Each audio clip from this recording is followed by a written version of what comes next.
What if I told you that after fighting Nazi Germany, the United States quietly brought some German scientists to America? It wasn't science fiction. It was a real program called Operation Paperclip. In the final months of World War II, American officials were racing to capture Germany's advanced technology before the Soviet Union could get it. The program began under another name, Operation Overcast, before becoming Paperclip. Its targets included scientists and engineers with expertise in rockets, aviation, and other military technologies. American officials believed their knowledge could become extremely valuable in the coming Cold War. One of the most famous recruits was a German rocket engineer named Wernher von Braun. Von Braun had helped develop Germany's V-2 rocket, one of the world's most advanced missiles at the time. After the war, he and members of his team were brought to the United States.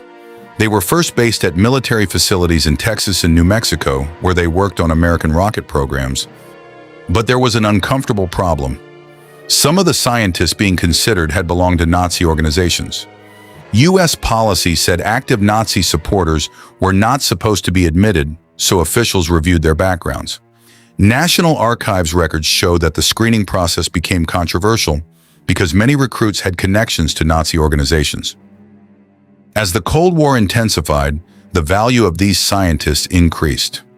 Their knowledge helped the United States develop increasingly powerful rockets. Von Braun eventually moved to NASA, where his team worked on the Saturn program. The same rocket expertise that had begun under Nazi Germany would later help send American astronauts toward the moon. And that's where Operation Paperclip becomes so controversial. America had gained valuable scientific knowledge, but it had also made difficult compromises about who could be allowed to build a new life in the United States. Some recruits were later investigated, and at least some cases resulted in people leaving America after questions about their wartime activities emerged. The ethical debate never disappeared. Supporters argued that America was competing with the Soviet Union, which was also recruiting German scientists. Critics argued that scientific progress could not erase responsibility for what some people had done during the Nazi era. Decades later, government archives revealed just how complicated the recruitment process had been. Operation Paperclip eventually became part of a much larger story about the Cold War and the race into space. The program was real, the recruitment was real, and many of its scientific consequences were enormous. But its biggest question remains deeply uncomfortable. How much should a country sacrifice morally to gain an advantage over its enemies?